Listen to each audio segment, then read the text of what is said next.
하나님의 일을 하는 방법이라는 큰 주제를 가지고 며칠에 걸쳐서 함께 은혜를 나누고자 합니다. 하나님의 일을 하는 방법. 오늘은 그 첫 번째 시간으로 사명에 집중하는 법, 그 사명에 집중하는 것이라는 제목으로 함께 은혜를 나누겠습니다. 지금 오늘 본문이 이제 어떻게 연결이 되는 거냐면 예수님께서 세례 요한의 죽음에 대한 소식을 들으셨습니다. 죽음 당한 소식을 들으신 후의 내용이 오늘 본문의 내용이고, 본문의 내용을 두 가지로 종합하면 이렇습니다. 세례 요한의 제자들이 세례 요한을 장세에 지내고 난 후에 그 이야기를 와서 예수님께 했고, 그것도 들었고, 또 예수님의 제자들이 나가서 복음을 전하고 그 다음에 들어와서 또 예수님께 보고를 합니다. 이 두 가지 얘기가 동시에 예수님께 들어가요. 그 동시에 이야기를 듣고 난 후의 이야기입니다.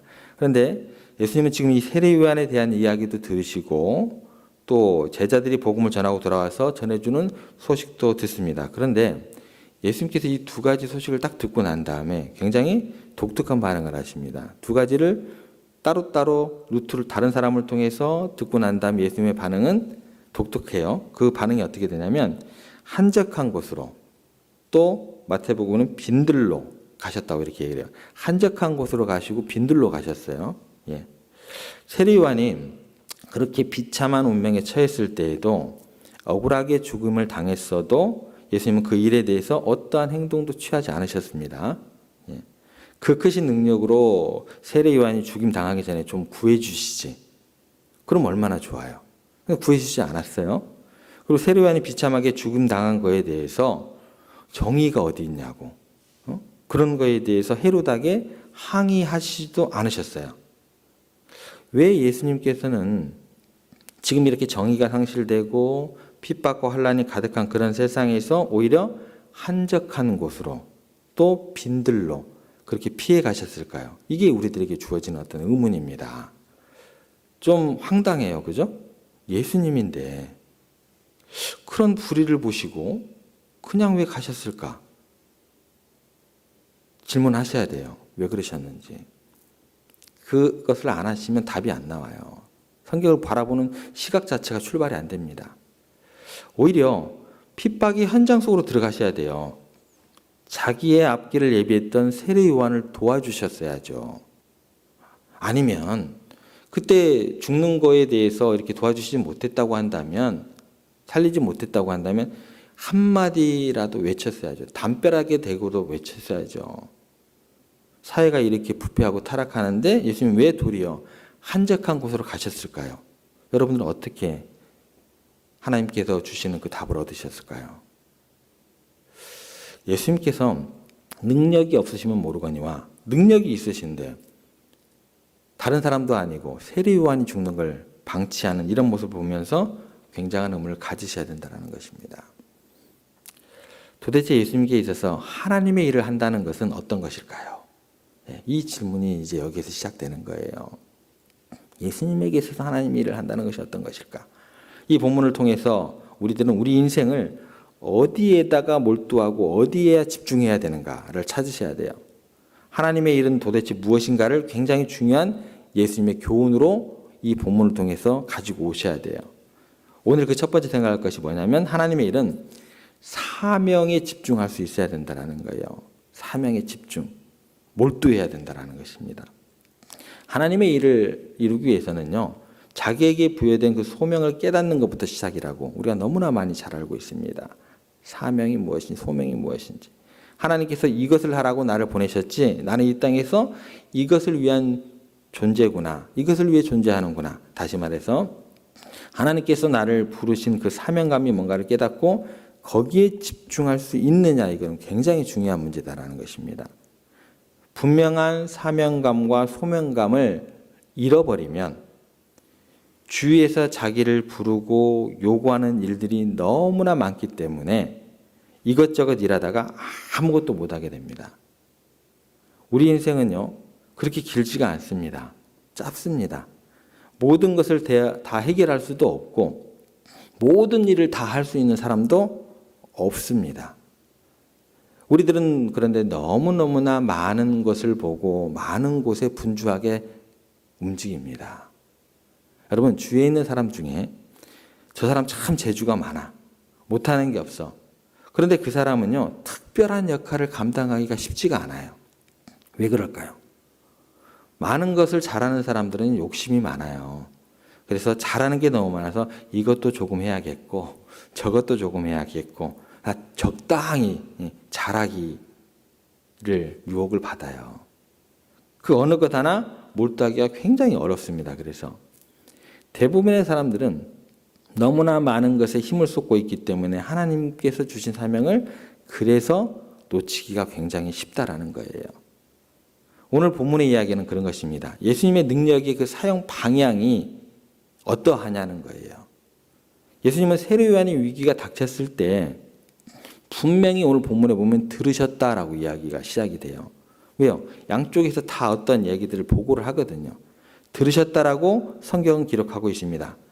감옥에 갇혀 있을 때 왜 구명운동을 하지 않았을까요? 그런데 예수님은 세례 요한은 자기를 위해서 인생을 바친 사람인데 왜 정의를 위해서 한마디 외치지 않았을까요? 세례 요한은 정의를 위해서 외치다가 죽었는데 왜 예수님은 헤롯과 헤로디아의 그 부정한 행위에 그 타락에 대해서 왜 침묵하셨을까요? 더구나 자신을 위해서 그 길을 평탄케 했던 사람입니다. 그 죽은 세례 요한에 대해서 왜 침묵하셨을까요? 라는 거예요. 예수님은 분명하게 집중하는 것이 있었어요. 그게 뭐예요? 하나님께 받은 사명입니다. 당신이 해결해야 될 십자가가 있었기 때문에 거기에 집중하신 거다라는 거예요. 예수님은요, 그 사회 운동가로 부름을 받은 게 아니에요. 예수님은요, 정치인으로 하나님께서 보내신 것이 아니다라는 거예요. 예수님은 분명히 십자가에 죽으시기 위해서 희생의 제물로 오셨다라는 거예요. 제물은요, 말이 없습니다. 제물은 그냥 죽으러 가시면 되는 거예요. 많은 목사님들이 힘 앞에 굴복했던 일제 통치 하의 시간이었습니다. 주남선 목사님이라고 들어보셨는지 모르겠어요. 주남선 목사님은 하나님의 종으로서 나는 주님을 섬기는 일에 목숨을 걸겠다고 결심을 했습니다. 그래서 다른 목사님들이 전부 다 신사참배를 했을 때 거부하고 옥에 투옥되었습니다. 모진 고난을 당했습니다. 해방 후에 석방이 되었어요. 그리고 그가 살고 있던 거창으로 돌아가시게 됩니다. 그랬더니 대대적인 환영 인사가 벌어집니다. 정말 애국자로서 신사참배를 거부한 목사님으로서 성도들뿐만 아니라 모든 사람들이 존경을 하게 됩니다. 그 후에 정치 인사들로부터 수시로 인사를 받게 돼요. 존경 어린 어떤 그런 시선을 정치인들도 받게 됩니다. 그래서 그분들이 와서 그렇게 이야기를 해요. 의원직을 좀 맡아달라고 요청을 굉장히 많이 받게 됩니다. 그런데 그것들을 다 거절하십니다. 나는 목사일 뿐입니다. 나는 하나님의 나라의 일을 해야 될 사람입니다. 그러다가 1950년 6월 25일이 되었어요. 6.25가 터지고 거창이 공산당에 의해서 완전히 점령당했습니다. 그때 공산당원 중에 높은 사람이 찾아와서 협조를 요청합니다. 공산당원들이 그렇게 할 수밖에 없었던 게 그 목사님이 너무나 존경받는 분이기 때문에 그랬던 거죠. 그러면서 이제 또 부탁을 해요. 성경학원 건물을 좀 우리가 쓸 수 있도록 좀 그렇게 해달라고. 목사님이 단호하게 거절을 하십니다. 화가 난 공산당원들이 협박하기 시작합니다. 그때 주 목사님이 이렇게 이야기를 했습니다. 여러분들 잘 들어보세요. 내가 할 일은 단 한 가지. 하나님을 섬기는 교회 일을 해야 됩니다. 그것이 내 본분인데 어찌 제가 정치에 관여할 수 있겠소? 내가 특별히 공산당이 싫어서 이렇게 말하는 것이 아니오. 해방 후 내게 의원직을 맡아 정치하라는 사람들이 굉장히 많았소. 하지만 나는 그때도 거절했소. 그 일은 내가 할 일이 아니었기 때문이요. 나는 누가 정치를 하든 상관이 없소. 나는 하나님의 사람으로서 거룩하신 그분의 일을 할 뿐이요. 주 목사님의 깊은 뜻을 알아차린 공산당원들은요, 고개를 숙이고 정중하게 인사를 하고 돌아갔다고 합니다.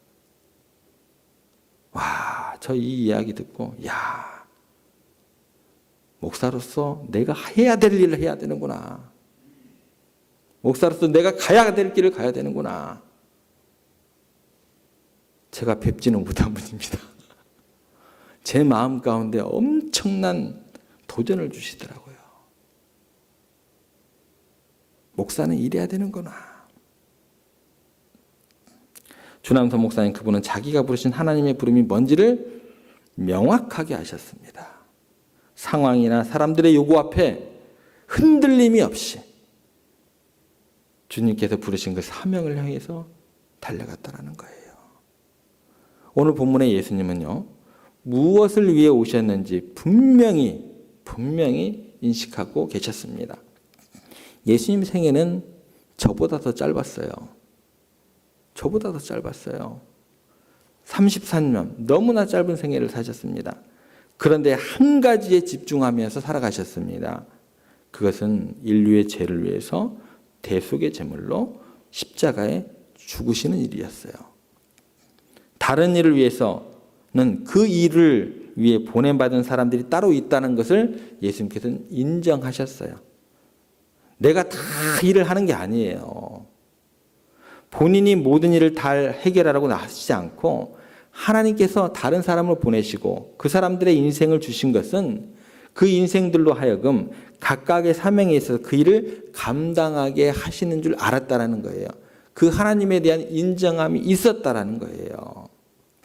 예수님의 이 땅에 오신 목적은 분명히 하나님의 구속, 그 대속의 일을 감당하기 위함임을 동시에 아셨다라는 것입니다. 그래서 예수님은 모든 사람의 모든 문제를 해결하기 위해서 여기저기 불려다니시고 여기저기 쫓겨다니는 그런 발걸음을 안 하셨다는 것입니다. 절대로 쫓겨다니고 불려다니고 그런 일을 안 하셨어요. 맡겨진 그 십자가만을 바라보시고 그 십자가만을 향해서 가셨다라는 거예요. 이 땅의 목사님들이 그래야 돼요. 목사님들이 그러셔야 돼요. 그래서 세례 요한의 이 이야기를 들으신 다음에 오히려 배를 타고 한적한 곳으로 따로 빈들로 가셨습니다. 왜요?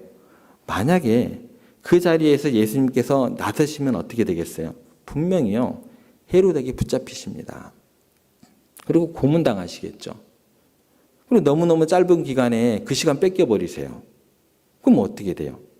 인류를 구원하기 모든 말씀도 전하셔야 되고 십자가도 져야 되는데 그렇게 그 일이 연결이 안 되고 세례 요한을 위해서 외치다 죽으셨다고 하면 인류를 위한 구주가 되시겠어요? 정의를 외치다가 세례 요한 때문에 죽으시면 예수님이 우리를 위해서 죽으실 수가 있느냐는 거예요. 못 죽으시죠. 예수님은 세례 요한이 불쌍하지 않아서도 또 죽음이 두려워서도 그 길을 선택하신 게 아니다라는 거예요. 그분은 빈들로 피해서 간 이유는 정치적인 박해를 피한 것도 아니고 더 큰 아픔과 죽음이 기다리고 있을지라도 나는 십자가를 향하여 가고 십자가를 지기 위해서 그 길을 가셔야 하기 때문에 지금 비겁한 느낌이 들지라도 어떻게 하셔야 돼요? 피하셔야 돼요. 그 사명이 내게 있기 때문에 누가 뭐라고 한들 그 십자가를 향해서 가야 되기 때문에 비겁하다 할지라도 거기에 집중하셔야 된다는 것입니다. 그분이 역사의식이 없는 분도 정의감이 없는 분도 아니시다라는 것입니다. 여러분, 역사가 혼란스러워지는 그 근본적인 이유를 예수님께서는 너무나 잘 아셨어요. 이것은요, 역사가 혼란해지는 이유 자체는 딱 한 가지예요. 사람들이 하나님께서 보내신 그 자기 자리를 지키지 않기 때문이에요. 그것이에요. 사회가 혼란스러워지고 어려운 일이 있는 곳에는 어김없이 사람들이 하나님께서 보내신 그 사명을 감당하지 않기 때문에 그래요. 자기의 본분을 벗어나 있기 때문에 그래요. 교수는 교수의 일을 해야 되는데 사회가 어려워지면 교수직 내팽개치고 정치판으로 뛰어드는 경우가 굉장히 많습니다. 경제인들은 너무너무나 사회가 혼란스럽고 그렇게 되면 대통령 돼야겠다고 자기가 나서는 경우도 굉장히 많습니다. 학자들도 또 그래요. 심지어 목사들조차도 복음을 내팽개치더라고요. 여러분, 우리에게 정말 중요한 것이 뭐냐면 각각 하나님께로 받은 사명, 그 자리를 자기가 지킬 수 있다고 한다면 그 모든 것들을 잘 감당하면서 그 혼란스러운 상황들을 하나님께서 각자의 처해진 위치에 그 사람들을 들어서 사용하시면서 감당할 수 있고 그 위기를 넘어갈 수 있게 만들어 주신다라는 거예요. 창조하시고 난 다음에 보시기에 좋았더라. 그게 하나님께서 창조하신 세상이고 그게 하나님께서 꿈꾸시는 하나님의 나라입니다. 그 사명의 자리를 지키지 못하는 저 같은 목사들 때문에 말도 안 되는 소리를 하죠. 광장에 가가지고 하나님 까불지 마. 그게 말입니까? 그게 말이에요? 목사로서? 그 죄 없는 성도들을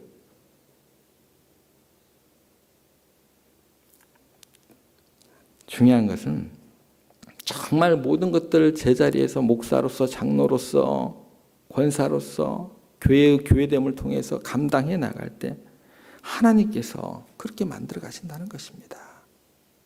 중요한 것은 우리가 너무나 교만해요. 너무나 어리석다는 거예요. 예수님도 십자가 지는 그 한 가지에 집중을 하셨는데 우리는 5만 가지 일에 다 신경을 씁니다. 예수님마저도 그 십자가라는 그 한 가지에 집중하셨는데 내가 다 해결할 수 있는 사람인 것처럼 남의 일 다 간섭하고 오히려 큰 소리 치고 다니면서 정작 자신은 목사로서 일도 감당하지 못하는 그런 사람이 될 수 있다는 거예요. 여러분, 우리는 다른 사람이 받은 사명에 부안해동하다가 내 사명 놓치는 누를 범할 수 있다는 것 기억하셔야 됩니다. 여러분, 오늘 하나님 앞에서 부름받은 사명을 분명히 깨닫고 계십니까? 여러분이 가정과 교회와 일터에서 지금 사명으로 받은 바가 무엇입니까? 그 일에 집중하고 계십니까? 아니면 다른 일에, 다른 사람들의 일에 대해서 감나라 배나라 하면서 잘하니 못하니 하고 계십니까? 오직 하나님께서 내게 주신 그 일에 집중하셔야 됩니다. 집중하셔야 돼요. 목사면 목사로서 말씀 전하는 일에, 말씀 준비하는 일에 어디 모여서 놀러 가는 거 그런 거 말고요. 뭐 족구하네, 뭐하네 거기 다 불려다니면서 어떻게 말씀을 준비를 하고 어떻게 주어진 가정을 돌보고 어떻게 주어진 교회를 돌봅니까? 저는 그런 능력이 많은 사람이 아니기 때문에 집중해야 될 것에 집중해야 된다고 저는 그렇게 배웠어요. 오직 하나님께서 내게 주신 그 일에 집중해야 된다는 거예요. 능력이 있다고, 힘이 있다고 여기저기 기웃거리는 것은 어리석은 일입니다. 주님께서 인생의 모든 것을 십자가에 딱 집중하셨다는 사실 우리가 꼭 기억하셔야 돼요. 교회에서는 교회에서, 또 가정에서는 엄마로, 아빠로, 할머니로, 할아버지로 주님께서 집중하게 해주셨던 일들 너무나 잘 알고 계시잖아요. 인생은 생각보다 짧습니다. 반드시 집중력을 요하고 있다라는 것입니다. 그래서 주님께서 그 십자가를 지신 것처럼 사도 바울도 진리를 깨닫고 난 후에 사도행전 20장 24절에 이렇게 이야기를 합니다. 내가 달려갈 길과 주 예수께 받은 사명 곧 하나님의 은혜의 복음을 증언하는 일을 마치려 하면은 나의 생명조차 조금도 귀한 것으로 여기지 아니하노라. 내 생명이 조금도 귀한 것으로 여기지 않을 만큼 소중한 사명 그 한 가지 발견하면 그것이 뭐예요? 내가 달려갈 길이 되는 거예요. 여러분들 1m를 1년이라고 한번 생각을 해볼까요? 우리가 그러면은 지금 달려가고 있는 인생길이 몇 미터 경주예요? 한 1000m. 100m죠, 100m. 100m. 100m를 전력으로 달려가는 사람들이 야, 지금 저 관중이 하품을 하고 있구나. 아, 저 관중이 지금 내가 대충 뛰는 것 같은 게 쫄아보고 있구나. 나에 대해서 뭐라고 말하고 있다.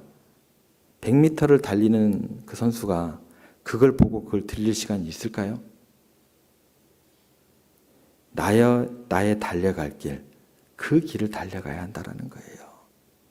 그래서 다른 사람이 내가 달려가는 그 길을 향해서 너는 왜 그 길을 그렇게 가? 그 일을 그렇게 해?